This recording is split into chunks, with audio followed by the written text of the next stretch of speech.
The OKC Thunder have undergone one of the better rebuilds that we've seen, making the right moves over the past few years to position themselves as one of the better players in the Western Conference.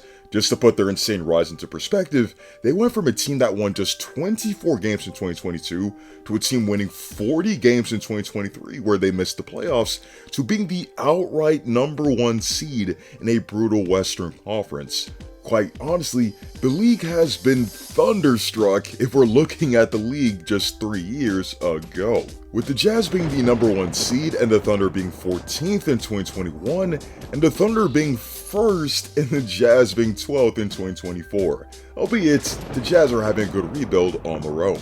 In the 2024 playoffs, the Thunder would lose in a hard-fought 6 games to the Mavs, but they showed that they're 10 steps ahead of where they should have been in the rebuild and got even much better in the offseason. They traded what ended up being a liability for them in the playoffs in Josh Giddey for a player that can greatly help on both ends of the floor in Alex Caruso without having to surrender any draft compensation, and they bolstered their front court by adding an underrated contributor in Isaiah Hartenstein.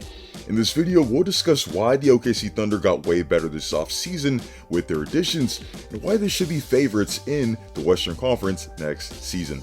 Before we begin, be sure to leave a like on the video, as each like makes a massive difference for the channel, and be sure to sub to the channel for more content like this. Because of how the OKC Thunder overachieved in 2023 without Chet Holmgren, the expectations were reasonable for 2024, make the playoffs, and build upon what they achieved last season.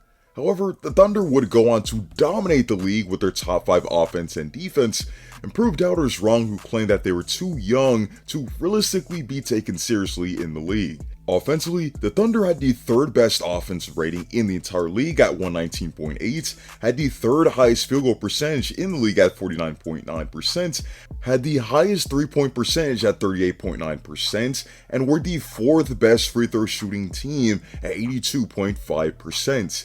Defensively, the Thunder had the 4th best defensive rating at 111.7, gave up the 7th fewest points in the paint at 47 points per game, and limited opponents to just 12.5 fast break points per game. However, one thing that held the team back this past season was the presence of Josh Giddey.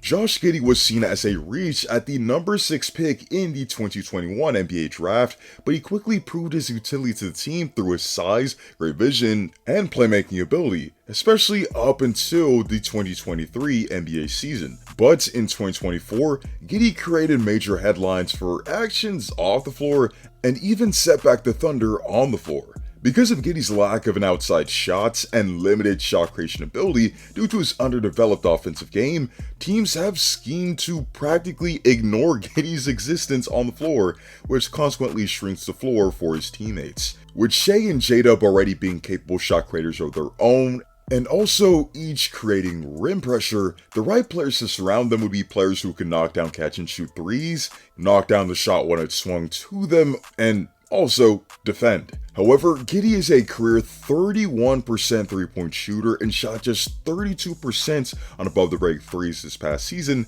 and 34% on catch and shoot threes, making him far from an ideal fit. The Mavs experimented with sagging off Giddey in the regular season and did so in the playoffs, leaving him completely wide open so they could prioritize blocking off the paint or send attention elsewhere. It got to the point where they were basically miles away from Giddey or didn't even bother to close out on his attempts. And why wouldn't they continue this strategy? Giddey hasn't shown an ability to punish them for sagging off of him, neither is he confident in even attempting much of those 3-point attempts, because the outside shooting continues to be a flaw for him. The other problem with Giddey is that he lacks a diverse offensive skill set. It's one thing to be a good passer, which Giddey is in his own right by making the right reads to find cutters and hit his teammates in transition, but being a good passer doesn't make you a great shot creator, as a limited offensive game will limit the way in which you can break down a defense and create advantages on the floor. Giddey doesn't have the athleticism or the combination of a great handle and sudden change of pace to get into the paint at will or get great separation on his jumpers, isn't a sensational finisher, and has a very small sample size of mid-range shot attempts. On top of that, without a threat of an outside jumper, he can't attack closeouts because players simply aren't closing out on his attempts. Insert Alex Caruso. The Thunder somehow got Alex Caruso from the Bulls for just Josh Giddey and no draft compensation when the rumored price for him a few years ago was 2 first-round picks. Caruso is such an excellent fit for this Thunder squad because he can contribute offensively without dominating the ball and is an all-defensive caliber performer. Caruso shot 41% from 3 this past season in Chicago on 5 attempts a game, hit 41% of his catch and shoot 3-point attempts, hit 39% of his left corner threes, and hit 43% of his right corner threes. Another thing to keep into perspective is that Caruso took 3 fewer shots per game than Giddey did last season, and will surely even have more 3-point attempts on the Thunder with more looks created for him. With another 40% shooter on the floor with the Thunder, the floor will be opened up even more for Shea, who is always among the league leaders in drives per game year in and year out, and creates many opportunities on those drives. As for his defensive prowess, well, Caruso made all defensive first team in 2023 and all defensive second team in 2024, fitting well on the Thunder team that was already top 5 in defensive rating in 2024. His ball skills and anticipation are in a completely different realm than most guards, and the fact that he's such a great screen navigator and a hound defensively, regardless of the matchup, makes him a great defensive guard. Other than Alex Caruso, the Thunder signed big man Isaiah Hartenstein in free agency, and he will surely bolster their front court.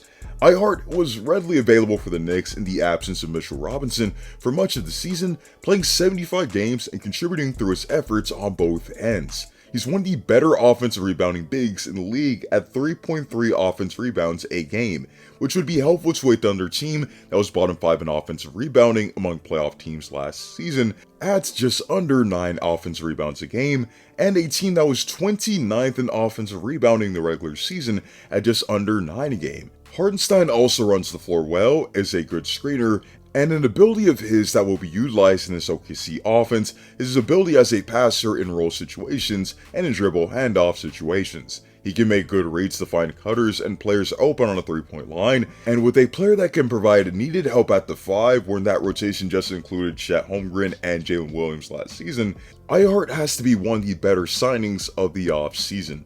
Simply put, the Thunder, who were elite on both ends of the floor last season and have a top 5 player in SGA, just got better by replacing a player who was seen at times as a liability with a player in Alex Caruso who can stretch the floor and be a defensive demon. And they finally addressed their frontcourt concerns that people pressed them all season for. It's impossible to forecast the outcome of the whole 2025 season, but with the new pieces that they've added and with further internal improvements, I figured that the number 1 seed from last season will be a dominant team in 2025. With that being said, be sure to let me know your thoughts on the OKC Thunder. How do you feel about their new additions in Alex Caruso and Isaiah Hartenstein? Are they pieces that can take them over the top, or do you feel that other teams in the Western Conference are simply better? Let me know in the comment section down below. Be sure to leave a like on the video, as each like makes a massive difference for the channel, and be sure to sub to the channel for even more content like this. Hope to see you all in the next one, and stay tuned.